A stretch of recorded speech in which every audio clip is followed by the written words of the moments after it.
నిజ చరణ గగన చరణ నిఖిల నిగమ వినుత జలధి సుత కుచ కలస లలిత మృగు మదరుచిర పరిమళిత నిజ హృదయ ధరణి భరణ గృహిణ ముఖ సురణి కర విహిత నుతి తరిత గుణ కటి ఘటిత రుచిర తర కనక వసన భుజగరి పువర గమన రచిత గిరిపతి వినుత సతత జపరత నియమ సరణి చరిత తిమి కమట కిటి నృహరి ముదిత బల నిహిత పద పరసుదర దసవదన విదలన మురమదన కలి కలుష సుముద పహరణ కరివరదా మురినర సుర గరుడ వినుత.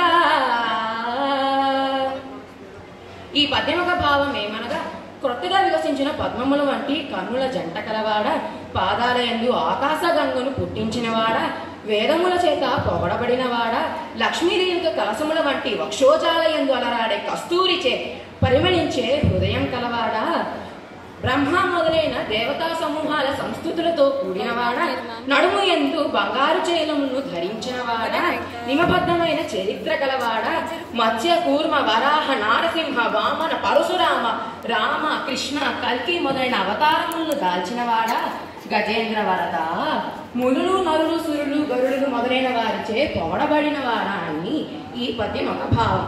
నా రెండో పద్యం కంజాక్షునకు గాని కాయంబు కాయమే పవన గుంభిత చర్మ భస్త్రిగాగ వైకుంఠు పొగడని వక్రంబు వక్రమే కనుగుణ్యజాల రంధ్రములుగా చక్రి చింతలేని జన్మంబు జన్మమే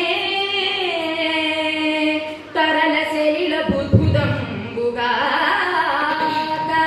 విష్ణు భక్తి లేని విభుదుండు విభుదుడే పాదయుగము తోడి పశువుగాక. ఈ పద్యమొక భావం ఏమనగా కమలేశ్వరుణ్ణి పూజించినటువంటి శరీరం కేవలం గాలితో నింపిన కొలిమి తిత్తే అవుతుంది కానీ అది శరీరం అవుతుందా? వైకుంఠుని స్తుతించినటువంటి నోరు కేవలం ఢమడమా ఢమడమా అని శబ్దము చేసే డక్కే అవుతుంది కానీ అది నోరు అవుతుందా? విష్ణువుడు పూజించినటువంటి చేతులు కేవలం చెక్కతో చేపడ్డ తెడ్డే అవుతుంది కానీ అవి చేతులు అవుతాయా?